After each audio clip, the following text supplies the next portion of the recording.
Hello guys, welcome to my channel. Ito na naman tayo guys, mag-DIY na naman tayo kasi nga yung LCD panel ng Honda Airbuild 150 natin ay nagkaroon ng sunburn. Nag-fade yung LCD panel niya, tsaka wala tayong makita kapag nagda-drive. Makakapag-drive pa naman tayo pero di natin alam kung ano yung speed natin, kung mabagal o safe pa ba yung speed natin. Kaya usin na lang natin, mag-DIY tayo. May binili akong LCD panel polarizing film last 2 weeks pala sa Shopee at yun nga dumating na, so meron na tayong magagamit pang replace sa nasira o nag-fade na polarizing film sa loob ng LCD panel natin. Kaya let's go! Nagkaganito yung LCD screen niya last September 2024. Mga 3 years at 2 months na yung airblade natin nun. At nung una, di ko alam kung anong sanhi nito, bakit siya nag-fade. Pag nagkaganito kasi yung screen, marami tayong di magagamit or di makita. Lalo na sa fuel, sa odo, yung mga ganun. At pati na rin sa time. So, mahirap siyang makita. Makikita siya pero sa ibang angle pag siguro mga 45 degree. So, yun.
First time ko lang palang buksan tong LCD panel at buti naman at di siya masyadong komplikado. 2 wires lang yung nakakonect sa kanyang motor. Ito yung sinasabi ko kanina guys na in-order natin sa Shopee. At 2 piraso ng polarizing film. Ito yung in-order natin. Kaka-unbox pa lang pala natin. Kasi para naman ma-preserve yung polarizing film, di ko muna binuksan nung lumating. So ito, 2 piraso yung polarizing film. Isa lang yung ikakabit natin doon sa LCD panel. Yung isa ay extra na lang para pag pumalpak tayo sa una, meron pa tayong pangalawa. Ito na yung panel guys. Merong 8 tornilyo. Kailangan natin yung unscrew. Sa likod naman merong 4. Sa dala, 3, 4. Merong 4. Doon pala sa nakakonect kanina sa motor, ito yun. Tsaka meron dyang cover dito. Goma, parang goma. Para iwas dust at tubig. At ito yung pangalawang nakakonect doon sa motor. Ito yung may 2 pin dito. Sige.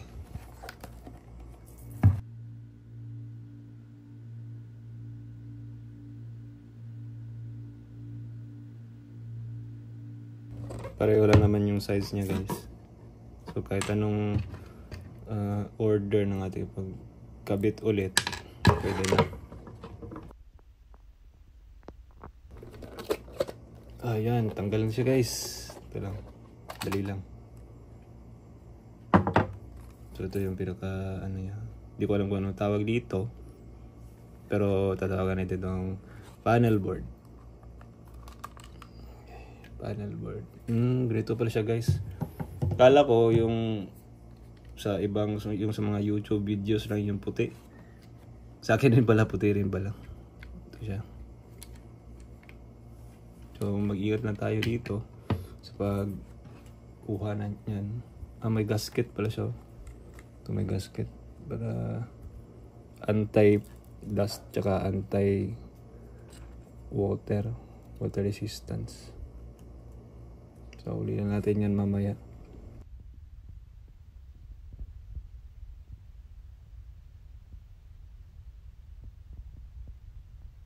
So ang pagkuha daw nito, dandahan lang daw. Yung gagamitin natin ay yung flat screw. Transform natin yung Phillips stock screwdriver natin. Gawin natin flat. Tapos dito daw tayo sa may black na portion. Dito pala guys. Ito pala yun. Dito siguro yun. Paano kaya to?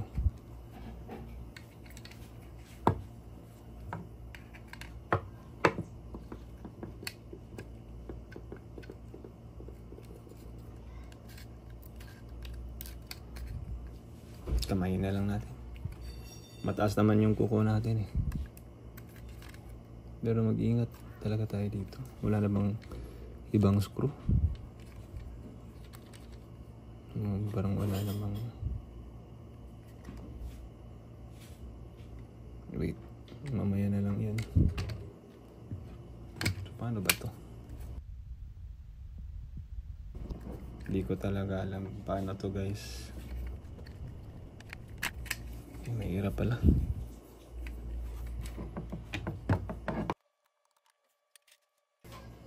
So kunin pala natin tong lock guys. Itong nasa kaliwa. So para ano natin dyan. Dito tsaka dito, dalawa pala to. Paano ba to? Ako, di ko alam paano to. Yan, madali yung sa kabila. Dito, madali lang. So, nakuha na natin dito guys. Ito pa lang. So, dito naman. Buka natin ulit. Ito.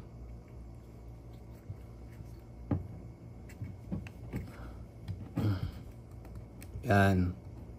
Yan, konting-konti lang. Konting-konting pwersa lang. Ano kayang gagawin dito? Ano na bang sinabi? Bakit matigas? Baka mabali guys. Hirap naman. Siguro dito sa pin. Itong pin siguro yung ano.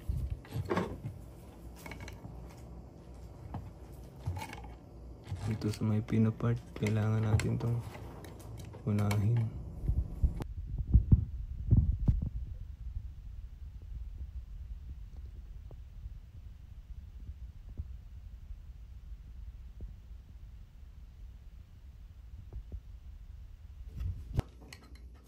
Yan, ganito pala.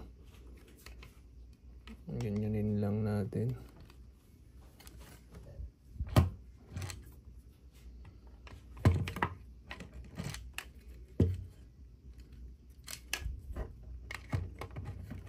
Pero di masira yung pin.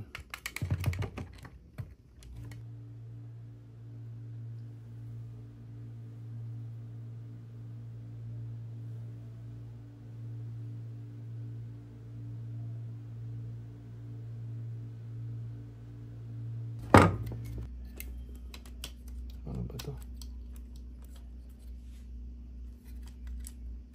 Konti na lang sana.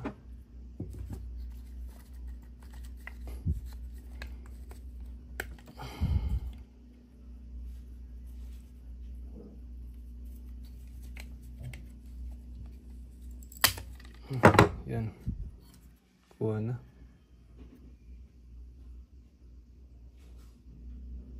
Sana walang na-damage, guys. Oops.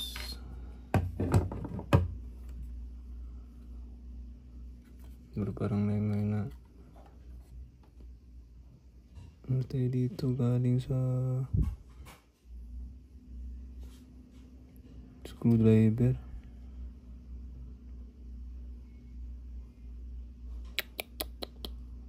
Sana okay lang yun.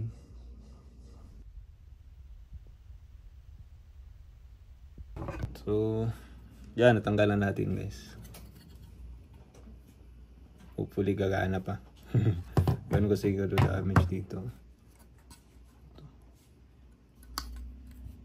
Dito. Dito may damage. Tsaka dito rin. Gamit natin ng screw driver. Sana okay pa. So ito yung kukunin natin. Ito yung polarizing film niya. Mag-ingat pala tayo dito sa pin.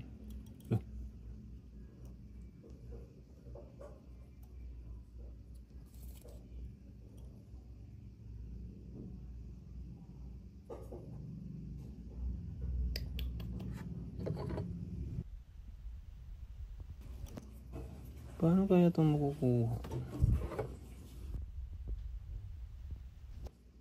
Parang mahirap, guys. Secured niya.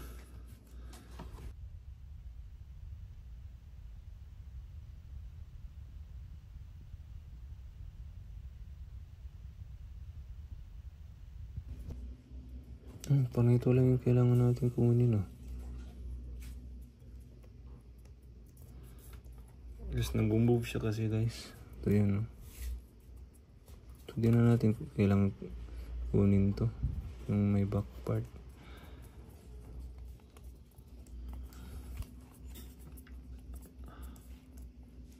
Guys, nag-move siya.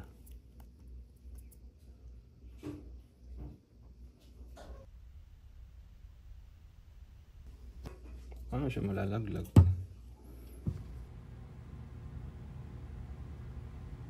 Dito, guys, ginamit ko na yung pangatlo at pangapat na kamay. Hindi, joke lang. Nagpatulong tayo para maging mas madali. Okay. So, ganun pala, guys. So, unahin to, guys, itong tatlo dito sa baba.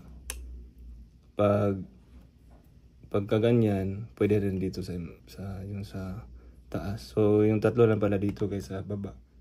Yun yung inuna namin dito. Pero mag-iingat pa rin tayo dito sa taas kasi mayroong pin dito. Ay, salamat naman. Nakuha rin sa wakas. So, ito na yung polarizing film. Saan kaya dito yung polarizing film? Check ko muna. So, ito pala yung polarizing film guys, itong silver. So ito yung dahilan bakit nagsa-sunburn, or ito yung dahilan, ito yung nagka-sunburn. Kaya papalitan natin. Mayroon siyang tanggalin kapag kinamay lang. Gamitan nyo na lang ng, yung nakita ko blade cutter daw. So yun na lang yung subukan nyo. Tangin kakamayin ko lang.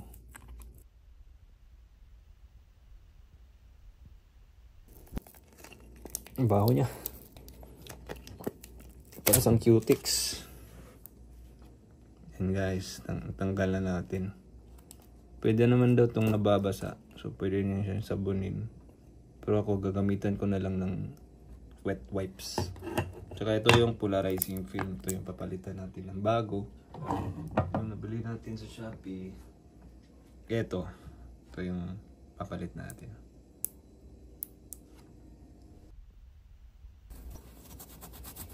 Ay, hirap pala.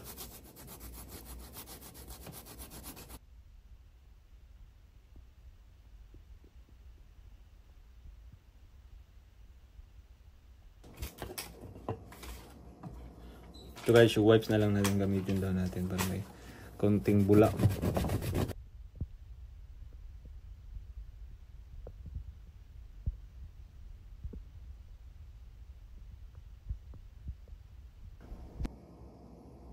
So guys, malinis na siya.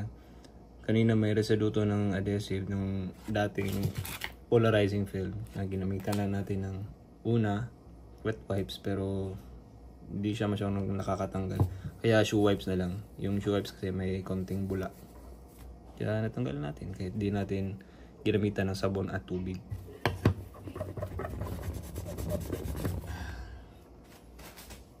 Manasan natin para mag-dry siya. Facial tissue naman to.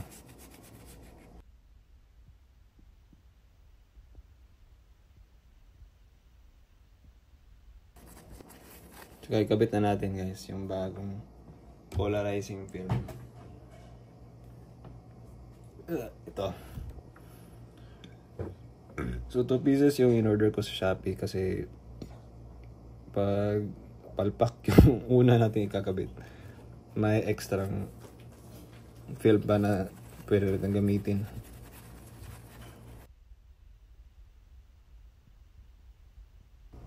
So para lang tayong nagkakabit dito ng tempered glass.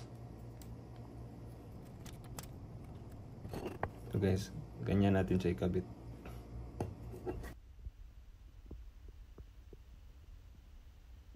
Ito pala guys, dalawa pala yung protective cover niya. So dalawa pala siya, sa harap at saka sa likod. Kunin natin yung sa, ito na yung sa likod. So ito pala yung sa, dito ikakabit natin ganyan. Dahan-dahanan sa pagkabit guys para walang bubbles.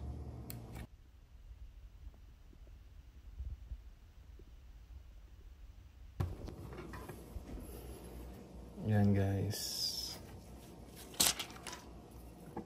Daming bubbles ah.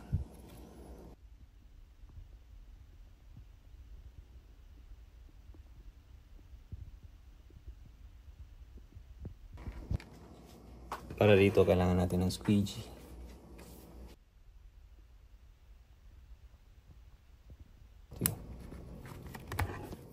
Yan.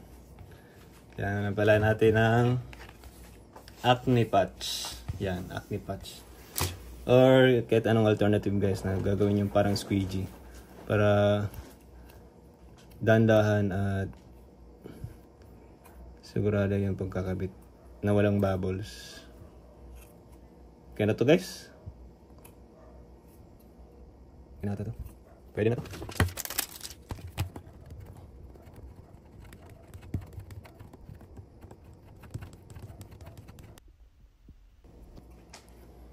So ngayon, ibabalik natin lahat. Paano natin kinuha. Ganun lang din yung pagkabit natin. So na dito. Ito yun. Ay ito, dito pala. Punasan muna natin ng facial tissue. Baka may alikabok.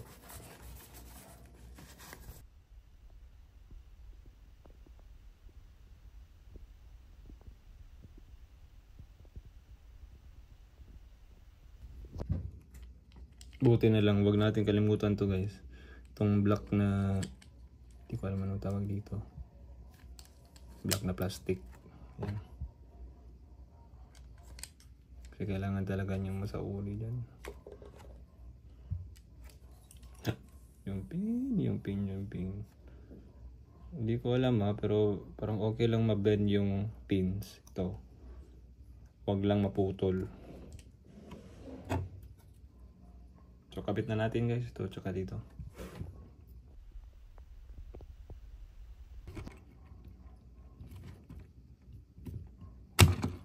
Yan. Ganyan lang pala. Okay. Okay na. Parang kailangan natin subukan muna. Pero walang power. Kaya talagang kagabit natin ulit. Malinis yung kanyang sa loob niya guys. Ganyan lang. Tapos, ito naman.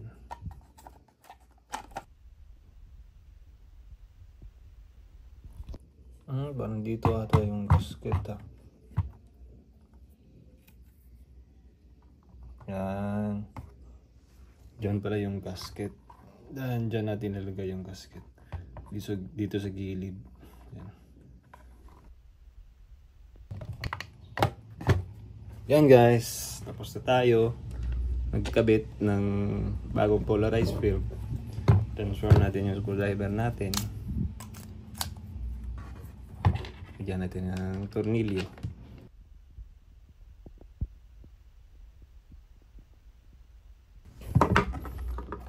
Ako guys, sana gumana. Sana na-repair nga natin. Sana successful. Tara, ilagay na natin sa motor. So, nilagyan muna natin ng damit.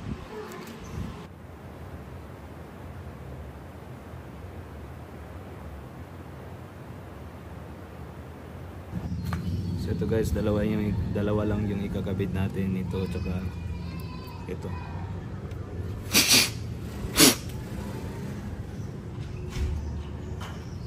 Parang feeling ko ito yung sa power niya. Yung sa power niya. Yung sa tubing ko. Yan. So, testing. Wait, saan yung push start? Ito pala. Ito pala yung push start guys. Dito.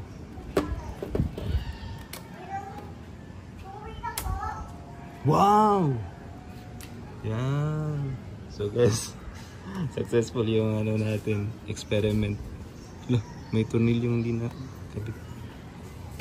Nice. Yan. Gumagana siya guys.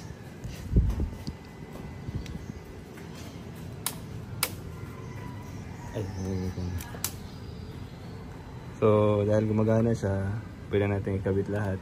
Saulin na natin yung parts.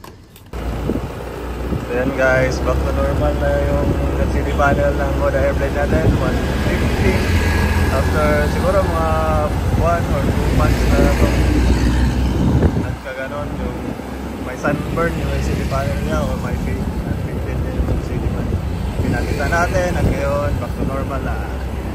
So yun, gawa natin. So kita ng pag DIY, tamang ano lang, research sa YouTube. Nice one guys! Anong masasabi mo, videographer?